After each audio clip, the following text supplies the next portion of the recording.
लाल बहादुर शास्त्री राष्ट्रीय प्रशासन अकादमी में 126वें इंडक्शन ट्रेनिंग प्रोग्राम में भाग लेने वाले राज्य सिविल सेवा के अधिकारियों ने राष्ट्रपति भवन में आज राष्ट्रपति द्रौपदी मुर्मू से मुलाकात की। इस मौके पर राष्ट्रपति ने कहा कि प्रशासन का सार लोगों की जरूरतों के प्रति जवाबदेही और संवेदनशीलता में निहित है। The essence of governance lies in responsiveness and sensitivity towards the needs of the people. A citizen-centric administration prioritizes the welfare of people, focusing on the poor and deprived. You should ensure that policies and programs are implemented in a way which addresses their concerns' effectiveness. This requires an empathetic approach, robust feedback mechanisms, and fast and efficient redressal systems.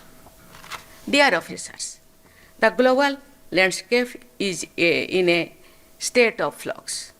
India is undergoing transformation and is progressing with an aim to become Viksit Bharat by 1947. There is an urgent need to act decisively and move ahead with unwavering commitment to accelerate our progress. राष्ट्रपति ने अधिकारियों को प्रशासनिक कामकाज में राष्ट्रीय और समावेशी दृष्टिकोण अपनाने की सलाह दी। As IAS officers, it is imperative to adopt a national and inclusive approach in administrative functioning and implementation of government policies and programs. I am sure that the induction training will enable you to reorientate your approach and equip you with the latest knowledge and skills required for effective governance. Dear officers, in today's dynamic environment driven by technological advancement along with rising awareness among citizens, you are expected to perform at your best and set new benchmarks in transparent, accountable, speedy, and efficient governance. To meet these expectations, it is essential to embrace digital governance and leverage emerging technologies.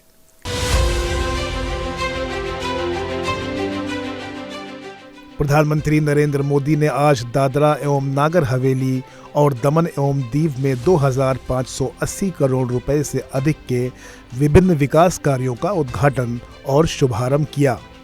Silvassa में प्रधानमंत्री ने कहा कि ये केंद्र शासित प्रदेश हमारा गौरव और हमारी विरासत है। इसीलिए हम इस प्रदेश को एक ऐसा मॉडल स्टेट बना रहे हैं जो अपने समग्र विकास के लिए जाना जाए। दादरा और नगर हवेली, दमन और दीव हमारे लिए केवल एक केंद्र शासित प्रदेश नहीं है।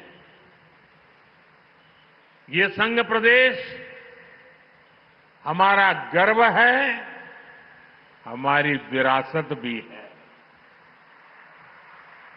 इसलिए हम इस प्रदेश को एक ऐसा मॉडल स्टेट बना रहे हैं जो अपने समग्र विकास, होलिस्टिक डेवलपमेंट के लिए जाना जाए। मैं चाहता हूं ये क्षेत्र जाना जाए अपने हाई टेक इंफ्रास्ट्रक्चर के लिए, ये क्षेत्र जाना जाए आधुनिक स्वास्थ्य सेवाओं के लिए, यह क्षेत्र को जाना जाए वर्ल्ड क्लास एजुकेशन इंस्टीट्यूट्स के लिए।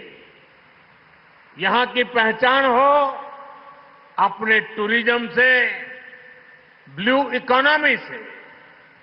यहां की पहचान बने यहां की औद्योगिक प्रगति, युवाओं के लिए नए अवसर, महिलाओं की भागीदारी और चौतरफा विकास। प्रधानमंत्री ने कहा कि उनकी सरकार की विभिन्न योजनाओं की सफलताओं ने लोगों को विश्वास से भर दिया है।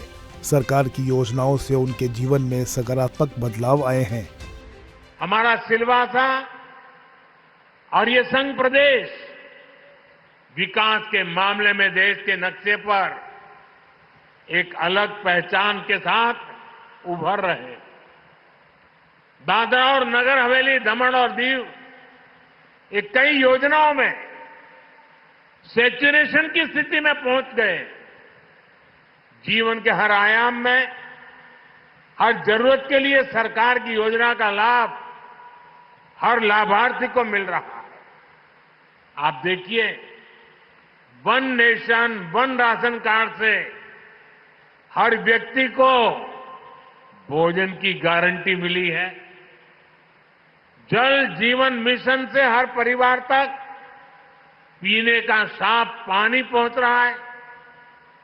भारत नेट से डिजिटल कनेक्टिविटी मजबूत हुई है।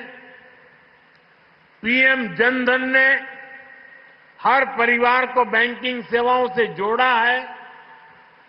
पीएम जीवन ज्योति बीमा और पीएम सुरक्षा बीमा योजना का लाभ हर लाभार्थी को मिल रहा है।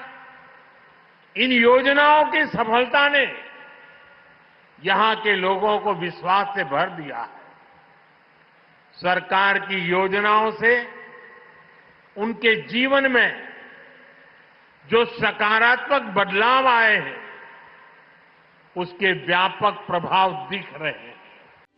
प्रधानमंत्री ने कहा कि विकास अभियान के तहत आज यहां अनेक परियोजनाओं का शिलान्यास और लोकार्पण किया गया है। ये सारे प्रोजेक्ट इस क्षेत्र के विकास को और गति देंगे और नए अवसर पैदा करेंगे। कितनी तेजी से नए अवसरों का विकास हुआ है। साथियों, इसी विकास अभियान के तहत आज यहां 2,500 करोड़ रुपए से ज्यादा की अनेक परियोजनाओं का शिलान्यास और लोकार्पण किया गया है। Infrastructure, connectivity, health care, education और टूरिज्म, यानी एक प्रकार से हर क्षेत्र से जुड़े ढेर सारे प्रोजेक्ट इस क्षेत्र के विकास को और गति देंगे। प्रधानमंत्री ने कहा कि उनकी सरकार लोगों के लिए बेहतर स्वास्थ्य सेवाएं मुहैया कराने के लिए लगातार प्रयास कर रही है। काफी विस्तार हुआ। 2023 में मुझे यहां नमो मेडिकल कॉलेज के उद्घाटन का अवसर मिला था। अब इसके साथ 450 बेड की क्षमता वाला एक और अस्पताल जुड़ गया है। इसका भी यहां उद्घाटन किया गया है। आज यहां स्वास्थ्य से जुड़ी कई दूसरी परियोजनाओं का शिलान्यास भी हुआ है। सिलवासा की इन स्वास्थ्य सुविधाओं से यहां के आदिवासी समुदाय को बहुत बड़ा फायदा होगा। साथियों, आज सिलवासा में हेल्थ से जुड़े प्रोजेक्ट एक और वजह से खास हो गए। आज जन औषधि दिवस भी है। जन औषधि यानी सस्ते इलाज की गारंटी। जन औषधि का मंत्र है दाम कम, दवाई में दम। दाम कम, दवाई में दम।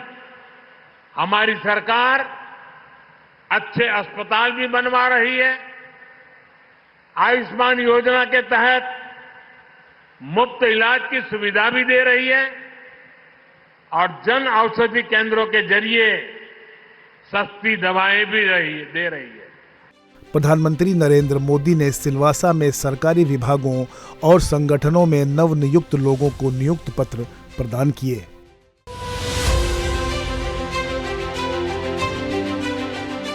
प्रधानमंत्री नरेंद्र मोदी ने कहा है कि विकसित भारत की यात्रा में पौष्टिक भोजन की बड़ी भूमिका है।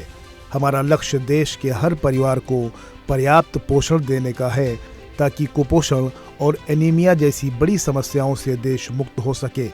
वो आज गुजरात के सूरत में सूरत खाद्य सुरक्षा संतृप्ति अभियान का शुभारंभ कर रहे थे। बीते वर्षों में हमारी सरकार ने जरूरतमंद की रोटी की चिंता की है, भोजन की चिंता की है। आज मुझे संतोष है, हमारी सरकार गरीब की साथी बनकर सेवक के भाव से उसके साथ खड़ी है।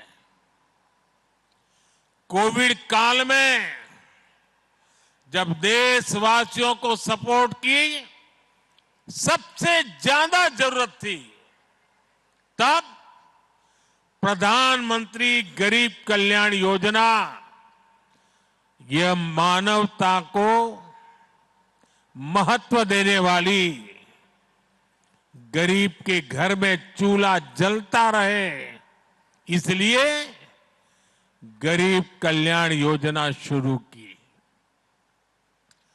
ये दुनिया की सबसे बड़ी और अपने आप में एक अनूठी योजना है जो आज भी चल रही है। मुझे खुशी है कि गुजरात सरकार ने इसको विस्तार भी दिया है। गुजरात ने आय सीमा बढ़ाई ताकि ज्यादा से ज्यादा लाभार्थी इसका लाभ ले सकें। आज हर साल केंद्र सरकार करीब 2.25 लाख करोड़ रुपए गरीब के घर का चूल्हा जलता रहे इसलिए खर्च कर रही है। प्रधानमंत्री ने कहा कि उनकी सरकार ने one nation one ration card लागू किया। अब राशन कार्ड चाहे कहीं का भी हो, लाभार्थी को उसका फायदा देश के हर शहर में मिलता है। हमने इन 5 करोड़ फर्जी नामों को सिस्टम से हटाया। हमने राशन से जुड़ी पूरी व्यवस्था को आधार कार्ड से लिंक किया। आज आप राशन की सरकारी दुकान में जाते हैं और अपने हिस्से का राशन ले पाते हैं। हमने राशन कार्ड से जुड़ी एक और बड़ी समस्या को हल किया। सूरत में बड़ी संख्या में दूसरे राज्यों से आए हमारे श्रमिक साथी काम करते हैं। यहां भी मैं कई चेहरे देख रहा था। कोई उड़िया है, कोई तेलुगु है, कोई महाराष्ट्र से है, कोई बिहार से है, कोई उत्तर प्रदेश से है। एक जमाना था पहले एक जगह का राशन कार्ड दूसरी जगह नहीं चलता था। हमने इस समस्या का समाधान किया। हमने one nation one ration card लागू किया।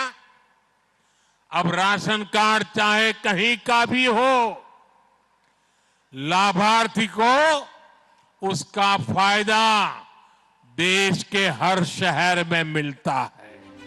प्रधानमंत्री ने कहा कि मिडिल क्लास का देश के विकास में बहुत बड़ा योगदान है, इसलिए बीते दशक में मिडिल क्लास को सशक्त करने के लिए सरकार ने कई कदम उठाए हैं। मिडिल क्लास का देश के विकास में बहुत बड़ा योगदान है, इसलिए बीते दशक में मिडिल क्लास को सशक्त करने के लिए सरकार ने अनेक कदम उठाए हैं। इस वर्ष के बजट में इसी भावना को आगे बढ़ाया गया।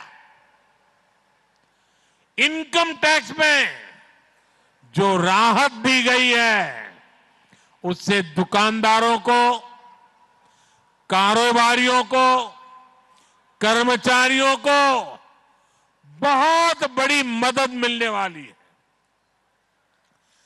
अब 12 लाख रुपए तक की आय पर जीरो टैक्स हो चुका है। किसी ने सोचा तक नहीं था। ये हमने करके दिखाया है। और इतना ही नहीं, जो नौकरी पेशा लोग हैं उनको तो 13.25 लाख तक अब कोई टैक्स नहीं देना पड़ता। जो टैक्स स्लैब है उनको भी नए सिरे से बनाया गया है। इसका फायदा हर टैक्स पेयर को होगा। यानी अब देश के, गुजरात के, सूरत के मिडिल क्लास परिवारों के पास ज्यादा पैसा बचेगा। ये पैसा वो अपनी जरूरतों पर खर्च करेगा, इसे वो अपने बच्चों के बेहतर फ्यूचर पर लगाएगा।